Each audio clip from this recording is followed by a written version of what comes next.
As an astronomer, I feel like I always pop into these threads to clarify theories people saw on a documentary once. So here's one that freaks me out a little, that the universe is a false vacuum. This is, in short, a theory scientific hypothesis that our universe is actually in a false phase state as part of a larger universe, like if it were in a temporary thing. Think the real universe is a pot of boiling water, and we are just within a bubble forming at the bottom of the pot. Eventually, however, that false vacuum has to pop, yes, even after billions of years in this false state, and we and everything we know in our visible universe will disappear in an instant with no warning whatsoever, and there's nothing you can do about it. Sweet dreams. The Great Filter.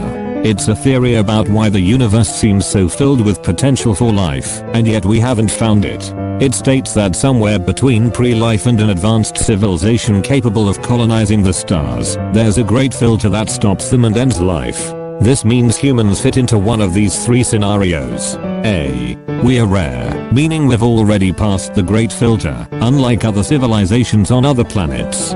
B. We're the first, meaning conditions in the universe are only now life-friendly, and we are among many on our way to the capability of colonization. C.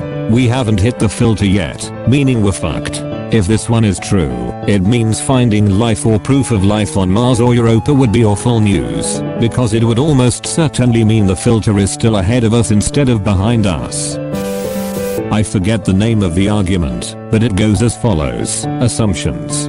The brain is the origin of all consciousness.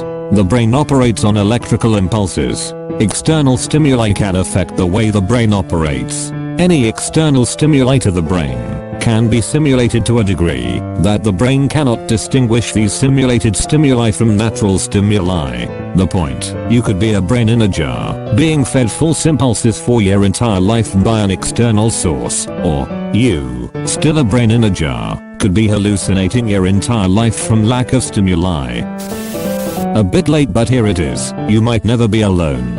Imagine if there was a 2D person. If you stare at them a certain way, they can't see you. All you have to do is look from a top view, and they won't know you're there, and they would never know. And living their life as 2D, they would never be able to comprehend how something could be looking down on them. Now imagine a 4D person. They could be looking at you from a 4-dimensional angle, an angle that you will never understand. They could be right beside you, but you wouldn't know, and you would never know. And just as we could interact with the 2D person, the 4D person could interact with us. But as long as they don't want us to, we could never interact with them, yet even know of them. TLDR. So, when you think you're alone, there could be something right next to you, staring at you, and you will never know.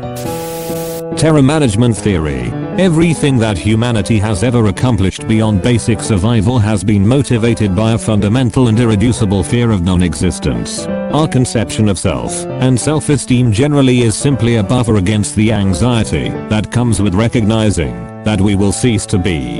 Culture is just a massive shared delusion to mitigate our fear of the unknown and ultimately of death.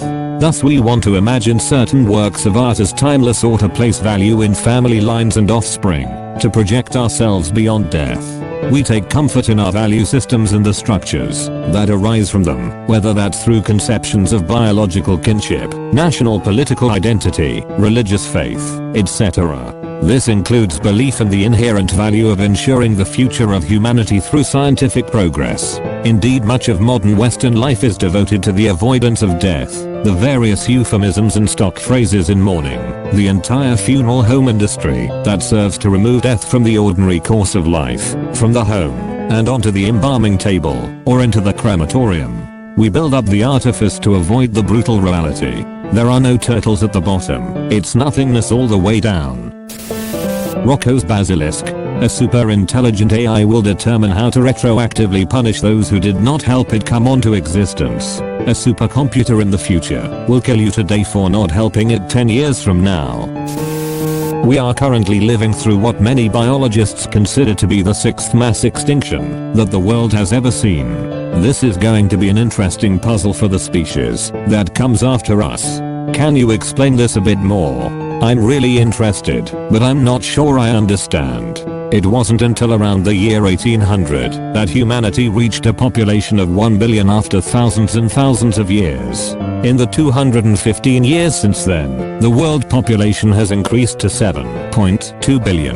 That exponential growth has very large and long-lasting negative effects on our planet, and will continue to do so until we reach carrying capacity and die off.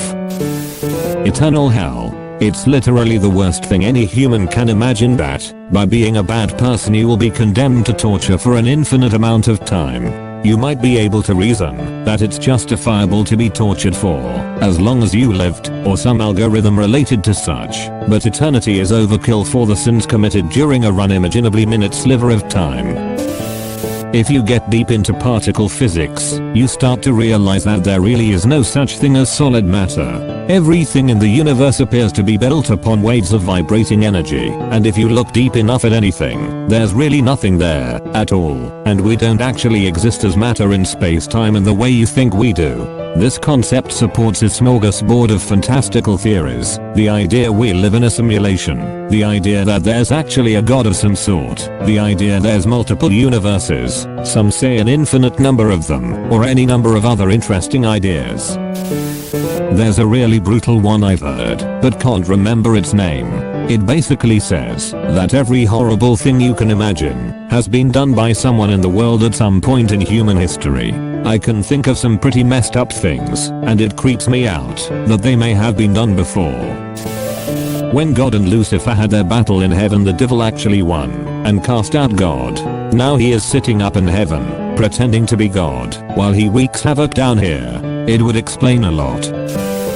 That you will forever relive your own life. It does make a lot of sense, because once you die you don't belong anywhere, not space or time, and you always exist during the time you were alive, so you might just be constantly experiencing it all. Even if your life is good, it is pretty horrible to know that all that you learned will disappear, and every mistake you do anything to take back will be repeated and experienced over and over. But think of most lives, and it gets infinitely worse. And then those that were extraordinarily horrible. Talk about unfair.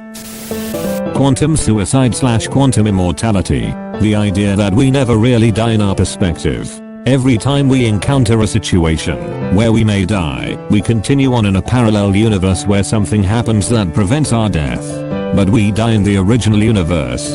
In a sense, our consciousness lives on by transferring itself to a parallel universe where we continue to exist. The Phantom Time Hypothesis.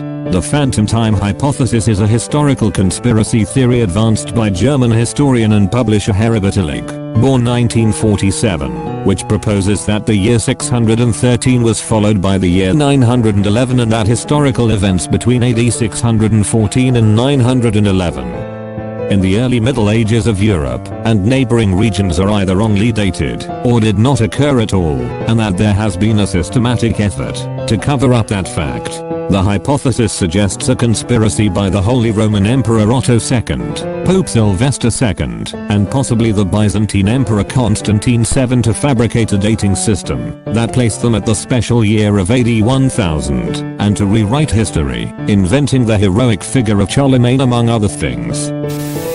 This is called the false vacuum death of the universe. It's kinda on line with cold death and heat death, but a lot more sudden. That the universe can be gone in an instant and we wouldn't notice, because we'd get wiped out by another expanding universe. I'll try my best to explain as simple as I can get it. Think of it as a wave. Universe A and Universe B are waves. A is bigger than B due to A being more stable and larger. It swallows up Universe B. With this, we might not even notice. It goes at the speed of light, so we won't be able to see it ahead of time. Star Trek style teleportation will someday be created. It works by taking someone apart and reassembling them at the other end from pure particles. So, what if consciousness did not make the leap?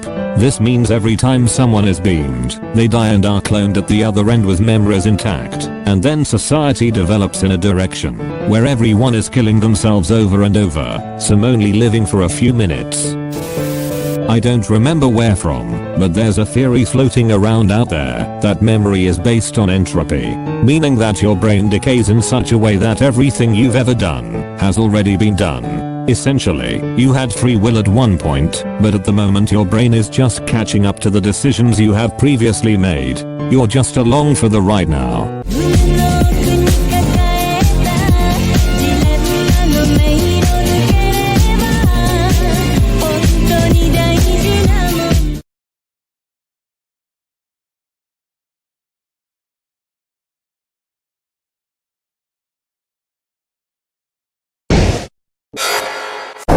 AskReddit.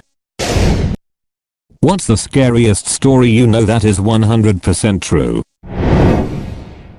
I just watched a documentary about Colleen Stan, who survived being kidnapped by a sexual sadist, who kept her in a coffin-sized box he built under his bed, 22 hours a day, for 7 years, while he raped and tortured her. The survivor is the primary interviewee in the documentary, and tells her story, on camera. For most of the documentary, the cops made mention of her bravery and ability to withstand her torture, and manipulate her kidnapper to increase her safety.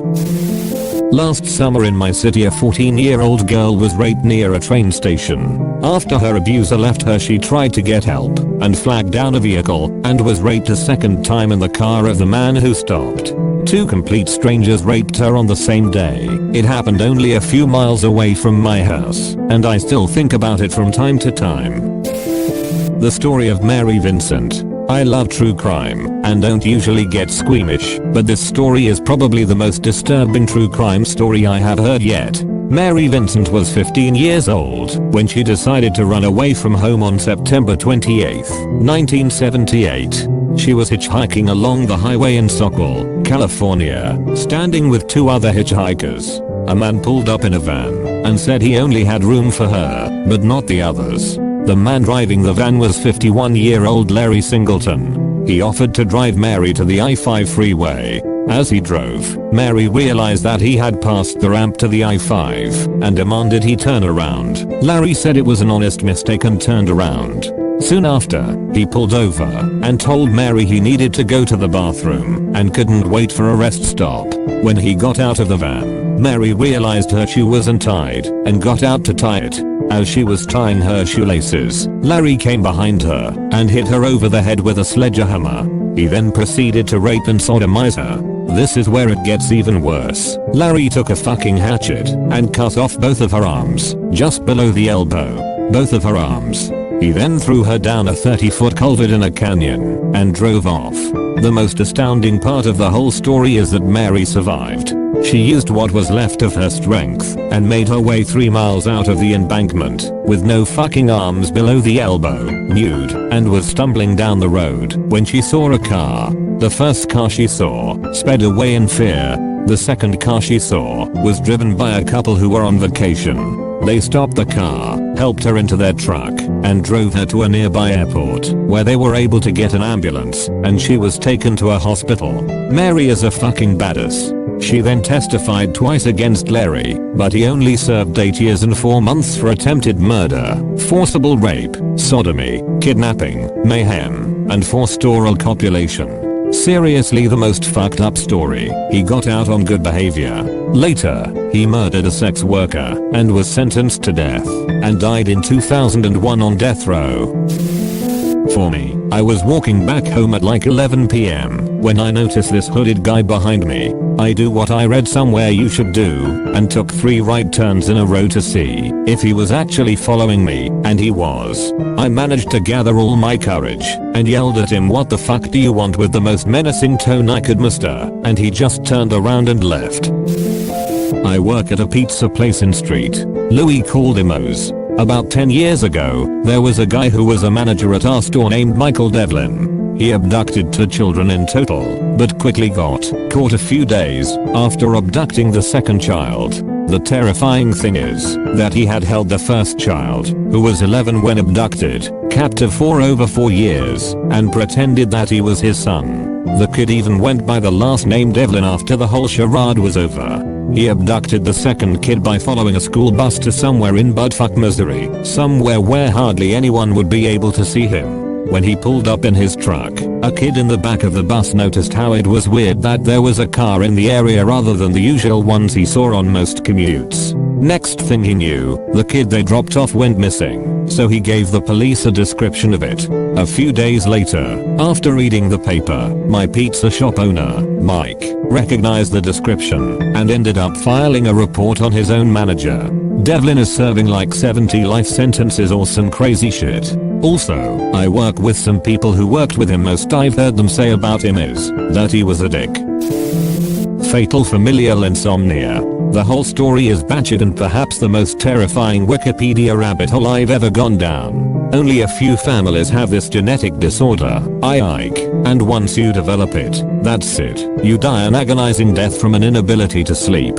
It starts off like regular insomnia, but progresses over a few years, until you legit go insane and finally shut down. Nothing, not even the most potent drug, can induce sleep.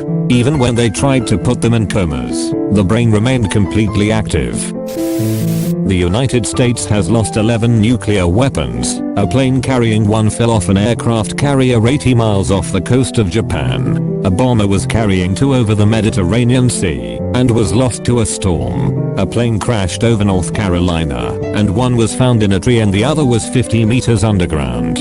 It was never found, and the government bought the land around the area. A plane crashed over Greenland and dropped 4. 3 were found but one buried itself in the ice. The worst is when a bomber crashed over Georgia and dropped a bomb into the Atlantic Ocean less than half a mile from the state. If that's not bad enough, Russia has also lost about 40. Edit 1. The nuke off the coast of Georgia is only 12 miles from the city of Savannah, which has a population of more than 146k, so it's best it doesn't explode.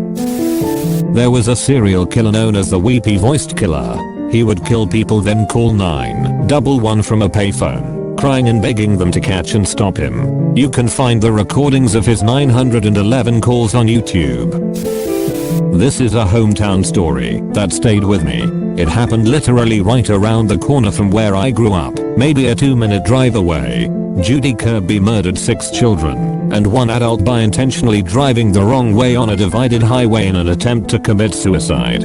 She had been hospitalized for depression, but had also just ended a relationship with her ex-husband's brother and was by some reports involved in drug trafficking and fearing an imminent arrest. She picked up her sister's son, who was celebrating his 10th birthday that day. She then loaded her 3 children into the car, supposedly to pick up a gift for the nephew. Instead, she went missing with the carload of kids. A short time later, calls started coming into 911 about a car going the wrong way down the highway at a high rate of speed. They made it about 90 seconds before a head-on collision with another vehicle, driven by a father with 2 children and another child along for the ride. The crash annihilated both vehicles. The only survivors were Kirby herself and the child who was along for the ride in the other car. There were pieces of children all over the highway. She was sentenced to 200